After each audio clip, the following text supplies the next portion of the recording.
तो आज आप लोगों को त्रिकोणमिति समीकरण हम बताएंगे। जो त्रिकोणमिति फलन चैप्टर चल रहा था, इसमें त्रिकोणमिति समीकरण बहुत इंपॉर्टेंट चैप्टर है। ये पहले अलग से चैप्टर होता था, अब ये उसी चैप्टर में एक प्रश्नावली कर दिए हैं, लेकिन काफी इंपॉर्टेंट है। जरा इसको समझिए। जैसे क्लास 10th में आप जो है, जैसे साइन थीटा का मान 1/2 दिया है, ठीक है, तो कोई कहे हल करो, इसको कोई कहता हल करो, तो कल क्लास 10th में आप लोग इसको ऐसे करते थे, sine theta equal to sine 30, तो थीटा इक्वल टू आ गया 30, ये आंसर हो गया। ठीक है, ये आप क्लास 10th में ऐसे करते थे। ये एक मान हुआ, ये 30 अंक जो है एक मान हुआ, तो क्या एक ही मान थीटा का होगा? नहीं, बहुत से मान होंगे। एक चक्कर आप चतुर्थांश का जब लगाएंगे तो आपको थीटा के 2 मान मिलेंगे, जिनका 1/2 मान होता है साइन थीटा का, साइन 30 अंश का। जैसे देखिए, जैसे आप 30 अंश जब आप कह रहे हैं आंसर, तो ये तो प्रथम चतुर्थांश का कोण हुआ, ठीक है। अभी आप देखेंगे दूसरे में भी साइन पॉजिटिव होता है, और 90 धन 30, 90 धन 30। अभी आप करें, देखिए साइन 90 धन 30, ठीक है, तो ये कितना हो जाएगा? देखिए दूसरे में पड़ेगा तो साइन धनात्मक होगा, और 1 गुणे 90 है, 1 गुणे 90 है ना, तो साइन का क्या हो जाएगा? कोशेक 30, तो कोशेक 30 का मान 2 आ जाएगा। लेकिन 90 धन 60 करें, 90 धन 60, साइन 90 धन 60, देखिए ध्यान से, दूसरे में साइन क्या होता है? धनात्मक, और 1 गुणे 90 के नाते, विषम गुणे 90 के नाते साइन हो जाएगा कोशेक, ठीक है, साइन हो जाएगा कोशेक नहीं, कास, कास 60। भाई विषम गुणे 90 में साइन बदलता है ना, तो ये आपका हो गया 1/2। तो आप देखिए साइन 150 अंश का मान भी 1/2 होता है, तो लड़का यहां पे साइन 150 भी लिख सकता था। साइन थीटा बराबर जो 1/2 लिखा है, 1/2 की जगह क्या लिख सकता है? साइन 150 अंश। तो थीटा बराबर क्या आ गया? 150 अंश। तो देखिए थीटा का मान 30 अंश भी सही है और 150 अंश भी सही है। अब तीसरे और चौथे में जाएंगे नहीं, क्योंकि यहां पे साइन ऋण होता है, यहां भी साइन ऋण होता है। तो कहने का मतलब एक चक्कर में थीटा के 2 मान मिलेंगे।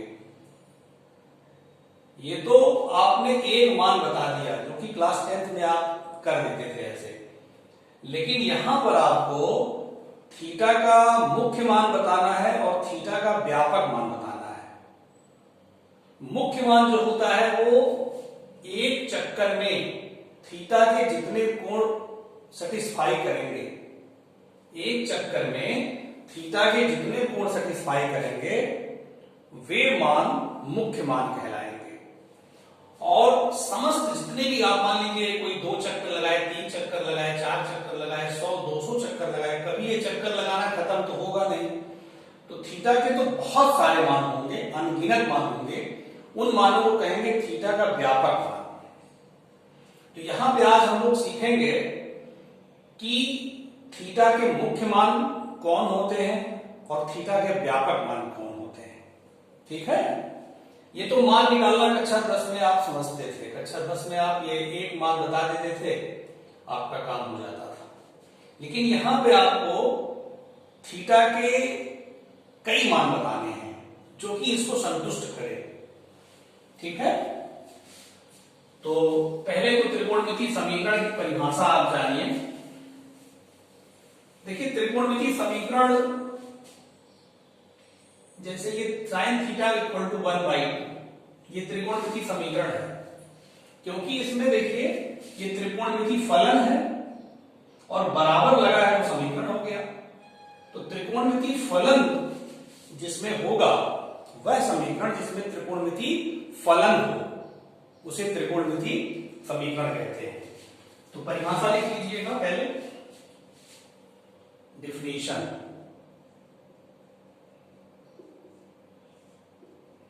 एक चर राशि में, वो थीटा जो था ना चर राशि है, एक चर राशि में त्रिकोणमिति फलन, त्रिकोणमितीय फलन के रूप का समीकरण त्रिकोणमिति समीकरण कहलाता है।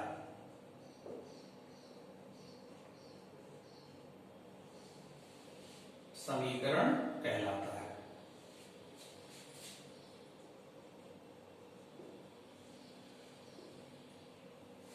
जैसे त्रिकोणमिति समीकरण का उदाहरण दे दीजिए। जैसे मान लीजिए cos थीटा इक्वल टू -1/2। ये त्रिकोणमिति समीकरण है क्योंकि देखिए इसमें एक चर राशि है, ठीक, और ये त्रिकोणमिति फलन है। cos थीटा क्या है? त्रिकोणमिति फलन के रूप का समीकरण त्रिकोणमिति समीकरण कहलाता है। और भी दे सकते हैं, sin theta plus cos theta equal to 1/2, ठीक है, कुछ भी लिख दीजिए, कोई सूत्र नहीं है, एक त्रिकोणमिति समीकरण।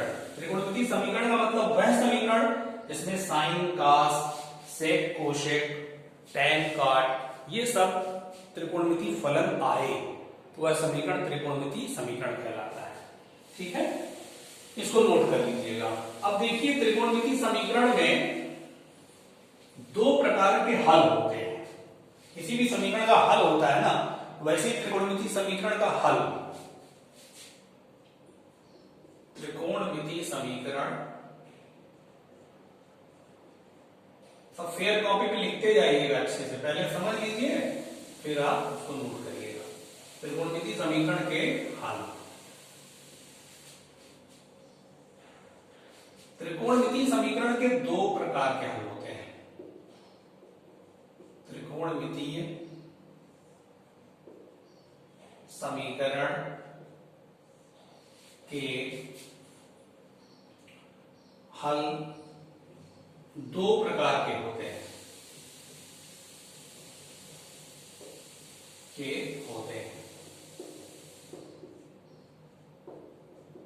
पहला मुख्य हल, मुख्य हल प्रिंसिपल सॉल्यूशन बोलते हैं, प्रिंसिपल सॉल्यूशन।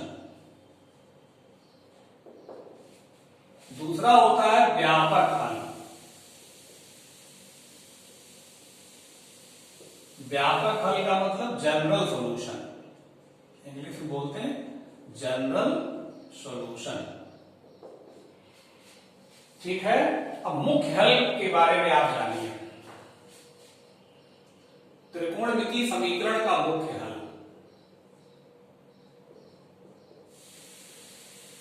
समीकरण का मुख्य हल देखिए, वह हल जिसमें थीटा का मान 0 से लेकर 360 के बीच में होता है। मतलब कि थीटा का मान हम 0 से लेकर 360 के बीच में निकालेंगे। एक पूरे चक्कर में थीटा का जितना मान आएगा तो थीटा का वही मान मुख्य हल कहलाएगा। एक चक्कर में, मतलब 0 से 360 एक चक्कर हुआ ना, तो एक चक्कर में थीटा के जितने मान आप दे पाएंगे, तो दो मान ही निकलता है थीटा का एक चक्कर में, तो वो मुख्य हल होगा। मैं इसका एक एग्जांपल लेता हूं आपके सामने, देखिए जैसे कहा जाए कि sine theta is equal to करड़ी में 3/2 का मुख्य हल ज्ञात करो, का मुख्य हल ज्ञात करो। ये मान लीजिए आगे, देखिए ध्यान से, साइन थीटा इक्वल टू करड़ी में 3/2 है, तो साइन थीटा इक्वल टू आप लिख सकते हैं साइन 60 अंश। ठीक, एक मान तो आपका थीटा बराबर 60 अंश हो गया। 60 अंश को π/3 लिख सकते हैं, π/3 180/3। एक मान तो हो गया 60 अंश, तो मुख्य हल में एक हल तो आ गया। दूसरा हल देखिए, आप ऐसे सोचेंगे कि साइन धनात्मक है ना, तो साइन किसमें धनात्मक होता है? साइन किसमें धनात्मक होता है देखिएगा ध्यान से। पहले में तो आर पॉजिटिव है, तो पहले चतुर्थांश का तो ले लीजिए, दूसरे चतुर्थांश में साइन पॉजिटिव होता है। ठीक है, तो दूसरे चतुर्थांश में क्या 90 से ज्यादा 180 से कम, 90 से ज्यादा 180 से कम, तो 180 से कम तो 180 - 60 लिख सकते हैं। तो साइन थीटा, ध्यान दीजिएगा, साइन थीटा बराबर साइन 180 - 60 लिख सकते हैं। दूसरे चतुर्थांश में देख करके 180 से कम होता है तो हम 180 - 60 लिखिए, तो साइन 120 अंश। ठीक है, तो थीटा बराबर 120 अंश आ गया। ठीक है, तो ये भी एक मान हो गया, मतलब साइन 120 अंश का मान भी करने में 3/2 होगा। तो थीटा के ऐसे दो मान मिले जिनका मान करनी में 3/2 होगा, तो ये एक चक्कर, अभी इसमें नहीं मिला क्योंकि इसमें साइन ऋणात्मक होता है, इसमें भी साइन ऋणात्मक होता है, तो इसमें एक थीटा का मान मिल गया और इसमें एक मान मिल गया। तो थीटा के जो दो मान मिले, यही दो मान इस त्रिकोणमिति समीकरण के मुख्य हल कहलाएंगे। तो अतः मुख्य हल कौन हो गए? एक हो गया 60 अंश, एक हो गया 120 अंश। अब इसको पाई के रूप में लिखना है, तो पाई के रूप में तो कन्वर्ट कर लेंगे, तो बाद का काम है 2π/3। ठीक है, तो ये बात आपके समझ में आ गई कि मुख्य हल जो होता है वो थीटा के दो मान आपको देता है, और वो दो मान 0 से लेके 360 के बीच का ही होगा। एक चक्कर के दौरान थीटा के दो मान जो होते हैं वो थीटा के दो मान मुख्य हल कहलाते हैं। ठीक, ये समझ गए। इसको जब प्रश्नावली आएगा तो और सवाल बताएंगे, इसको नोट कर लीजिएगा अच्छे से। अब देखिए व्यापक हल की, देखिए बात, त्रिकोणमिति समीकरण का व्यापक हल।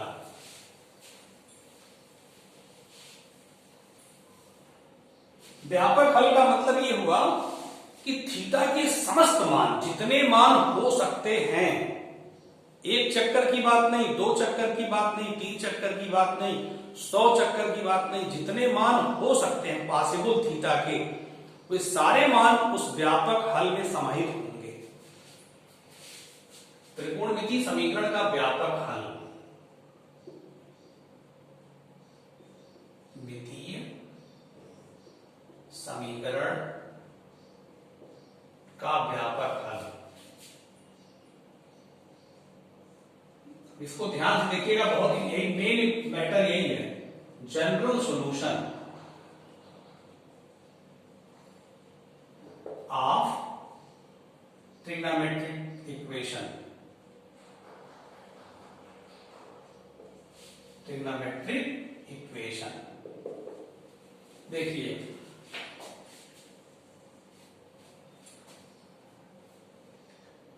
इसके लिए, देखिए इसमें क्या होता है, वह हल जो n पूर्णांक से युक्त व्यंजक हो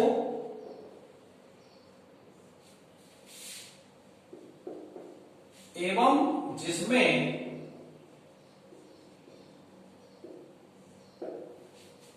थीटा के समस्त मान समाहित हो, समस्त मान समाहित हो।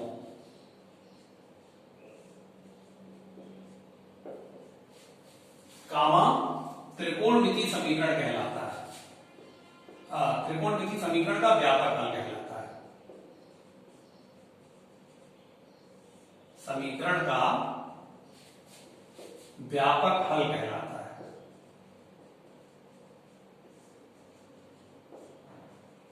देखिए व्यापक का मतलब समझ लीजिए, व्यापक का मतलब होता है जिसमें सब समाहित हो। जैसे आपसे कोई कहे कि कोई व्यापक वाक्य बोलिए, तो आप कहेंगे कि मानव विवेकशील प्राणी है, तो इसमें देखिए सभी आ जाएंगे, मानव विवेकशील प्राणी है सभी आ जाएंगे, भारत के भी मानव आएंगे, पाकिस्तान के भी आएंगे, अमेरिका के भी आएंगे, ऑस्ट्रेलिया के भी आएंगे, पूरी दुनिया के मानव आएंगे, तो इसमें किसी को एतराज नहीं होगा। तो व्यापक है ये, व्यापक वाक्य होता है जो सबको संतुष्ट कर दे, है ना। तो व्यापक हल का मतलब ऐसा हल जिसमें थीटा के समस्त मान, जितने मान थीटा के हो सकते हैं वो सारे मान थीटा के उसमें समाहित हो। तो इसके लिए आपको फार्मूला मिलेगा, फार्मूला आप नोट करिएगा, ठीक ना। सूत्र बहुत इंपॉर्टेंट सूत्र है, इसको ध्यान देने की जरूरत है। देखिए पहला, यदि साइन थीटा बराबर साइन अल्फा हो तब थीटा का व्यापक मान, वैसे थीटा बराबर तो अल्फा हो गया, वो मान है केवल, थीटा बराबर अल्फा वो केवल मान है, व्यापक मान नहीं है। व्यापक मान वो होगा जिसमें थीटा के समस्त मान समाहित होंगे। उसके लिए फार्मूला आपको मिलेगा, फार्मूला याद रखेंगे, फार्मूले में आप अल्फा का मान भर देंगे, थीटा का व्यापक मान हो जाएगा। तो फार्मूला इसको लिखिए और इसको याद भी करना रहेगा। थीटा का व्यापक मान बराबर होगा n pi plus -1 to the power n into alpha. ये थीटा का व्यापक मान है, किसके लिए, साइन के लिए। जब साइन में आपका काम होगा तो ये थीटा का व्यापक मान है, क्योंकि देखिए n बराबर आप 0 रखेंगे तो थीटा का एक मान मिलेगा, n बराबर 1 रखेंगे तो आपको थीटा का दूसरा मान मिलेगा, n बराबर 2 रखेंगे तीसरा मान मिलेगा, n बराबर 3 रखेंगे अगला मान मिलेगा। ऐसे n का मान जितना आप रखेंगे थीटा के उतने मान मिलते जाएंगे। मान प्राप्त नहीं करने हैं, मैं आपको खाली समझा रहा हूं, इसमें थीटा के समस्त मान समाहित हैं, इसलिए ये व्यापक मान है, ठीक है। n पूर्णांक है, ठीक है, इसको लास्ट में लिख देंगे। अब देखिए कास के लिए क्या फार्मूला है, यदि कास थीटा बराबर कास अल्फा हो तब थीटा का व्यापक मान, थीटा का व्यापक मान बराबर 2n पाई प्लस माइनस अल्फा, ठीक है।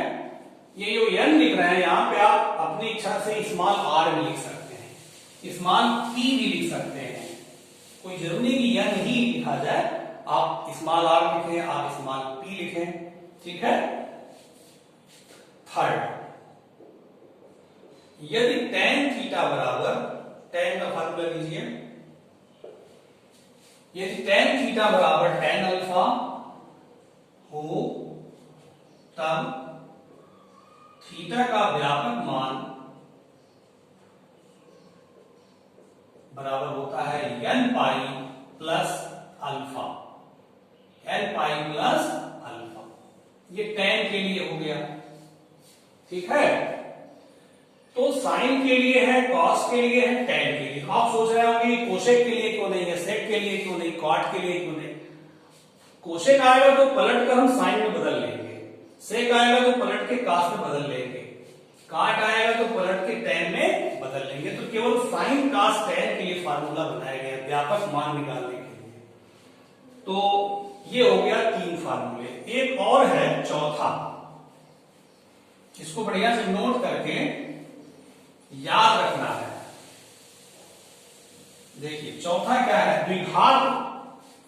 द्विघात त्रिकोणमिति समीकरण के लिए, द्विघात त्रिकोणमिति समीकरण के लिए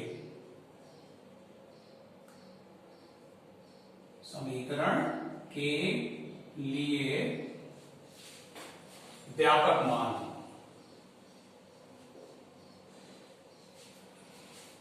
ठीक है, देखिए इसके लिए केवल एक सूत्र मिलता है द्विघात के लिए।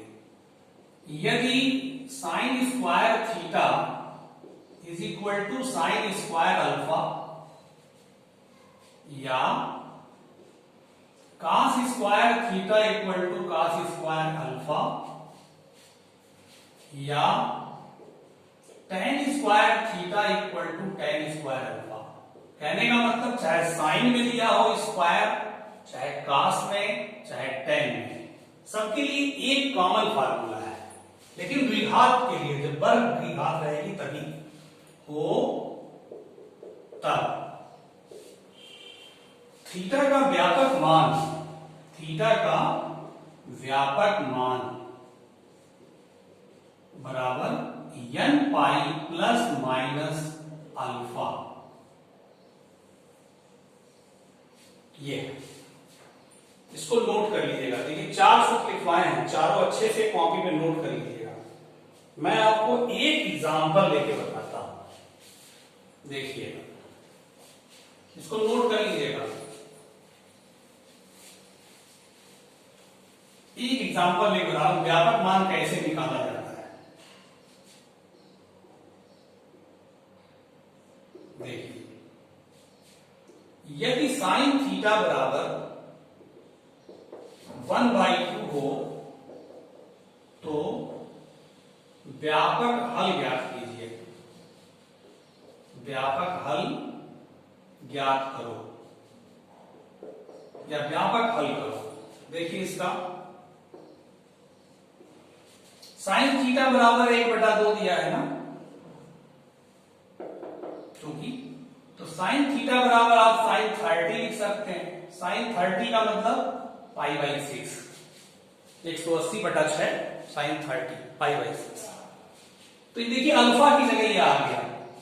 पहला सूत्र लिखवाया थे साइन थीटा बराबर साइन अल्फा, तो अल्फा की जगह π/6 आ गया। तब थीटा का व्यापक मान, साइन वाला सूत्र आप खोलिए, उसको देखिए, तब थीटा का व्यापक मान क्या सूत्र है, n pi plus minus 1 to the power n। ये आपको कॉन्स्टेंटली लिखना है n, और यहां पे अल्फा, अल्फा की जगह क्या है π/6। ये आपका हो गया आंसर, यही व्यापक हल हो गया। व्यापक मान बताना ही व्यापक हल है। ठीक है, ये n जो है क्या है, पूर्णांक है। लिख सकते हैं जहां n पूर्णांक है, पूर्णांक है, इंटीजर है। ठीक है, इंटीजर बोलते हैं, पूर्णांक इंग्लिश क्या बोलते हैं, इंटीजर। ठीक, तो ऐसे व्यापक मान निकाला जाता है। जो मान आप जानते हैं वो लिख दीजिए यहां पर, उसके बाद फार्मूला लिखिए। फार्मूला सबका लिखवाया गया, साइन का, कास का, टैन का, है ना। जो यहां पे आए वो अल्फा हो गया, अल्फा की जगह भर देंगे, आंसर हो जाएगा। ठीक है, इसके बाद आपको हम प्रश्नावली के सवाल नेक्स्ट वीडियो में बताएंगे। ठीक है बेटा, और सब वीडियो क्रम से देखा करिए, किताब सामने रखिए, बात को ध्यान से सुनिए, समझ में पूरा आएगा। ठीक ना, नेक्स्ट वीडियो में आपसे मिलेंगे। ओके बेटा।